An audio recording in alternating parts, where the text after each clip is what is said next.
আচ্ছা, আপনারা এমন কোনো শক্তিশালী রাষ্ট্রের নাম জানেন যারা এমন একজনকে হত্যা করার কথা বলছে যাকে কয়েক মাস ধরে পৃথিবীর কোনো মানুষ এক ঝলক দেখতেও পায়নি?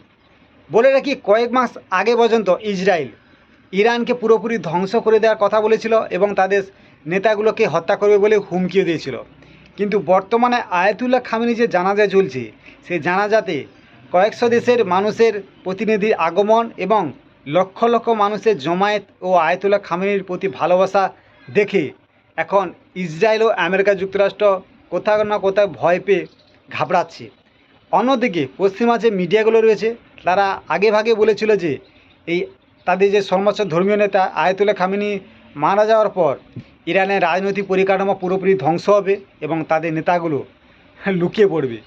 কিন্তু ইরানের এই জানাজায় মানুষের আয়াতুল্লাহ খামেনির প্রতি ভালোবাসা এবং জমায়েত দেখে তারাও এখন সুর পাল্টাতে বাধ্য হচ্ছে।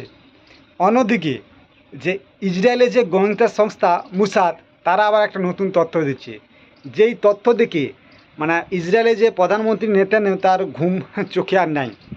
তারা জানিয়েছে যে তাদের যে ধর্মীয় নেতা আয়াতুল্লাহ খামেনি মারা গেছে, সেই হত্যার কারণে তারা এখন প্রতিজ্ঞা নিয়েছে যে ইসরায়েলের বিরুদ্ধে কোনো মারাত্মক প্রতিঘাত তারা করবে এবং তার প্রতিশোধ অবশ্যই নেবে। এদিকে টার্গেট হতে পারে প্রধানমন্ত্রী নেতানিয়াহু, যার কারণে ইসরায়েলের যে নেতাগুলো আছে তারা এখন টেনশানে রয়েছে। এবং মুসাদ আরও একটা যে তথ্য দিয়েছে যে আমেরিকা যুক্তরাষ্ট্র তাদের ভঙ্গুর অর্থনীতিকে বাঁচানোর জন্য, মানে অর্থনীতি চাঙ্গা করার জন্য তেহরান ওয়াশিংটন একটা চুক্তিতে আবদ্ধ হতে পারে, যেখানে আমেরিকা যুক্তরাষ্ট্র ইসরায়েলকে পিছনে ফেলে তেহরানের দিকে ঝুঁকে পড়বে, যেটা ইসরায়েল ও ইসরায়েলের জনগণের জন্য মোটেও শুভ নয়। বুঝতে পারছেন, যদি আমেরিকা যুক্তরাষ্ট্র ইসরায়েলের কাছ থেকে সরে যায় তাহলে যে ইসরায়েল তার অস্তিত্ব নিয়ে একটা বড় প্রশ্নচিহ্ন থাকে যাবে।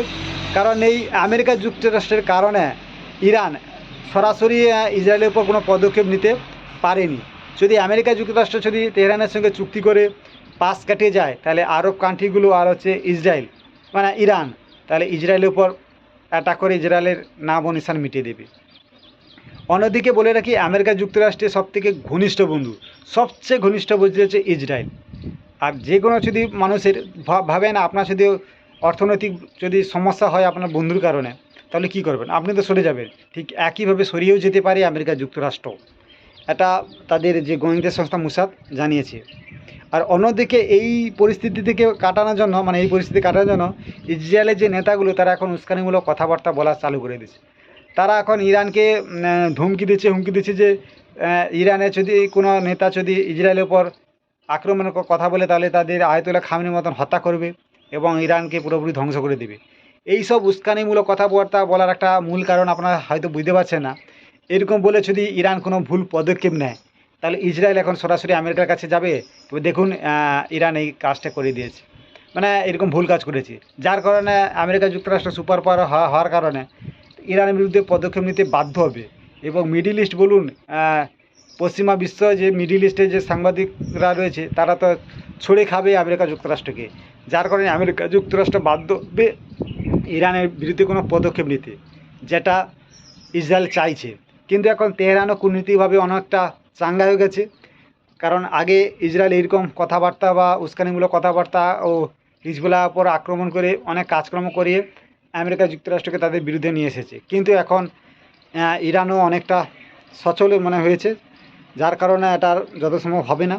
আর বলে রাখি, গত 7 দিন আয়াতুল্লাহ খামেনির শেষ বিদায়ের জানাজা হতে যাচ্ছে, মানে চালু হয়ে গেছে, গত 2 দিন হয়ে গেল। এই জানাজাতে ইসরায়েল আবার কোনো কূটনৈতিক চাল করে কিনা দেখার বিষয়। আর বলে রাখি, এই জানাজাতে তার নিজের ছেলে মুজতবা আলী খামেনি আসতে পারেনি, মূলত তার হত্যার প্রাণ সংশয় রয়েছে, যার কারণে আসতে পারেনি। তো আপনারা ভালো থাকবেন। ভিডিও ভালো লাগলে অবশ্যই সাবস্ক্রাইব করবেন।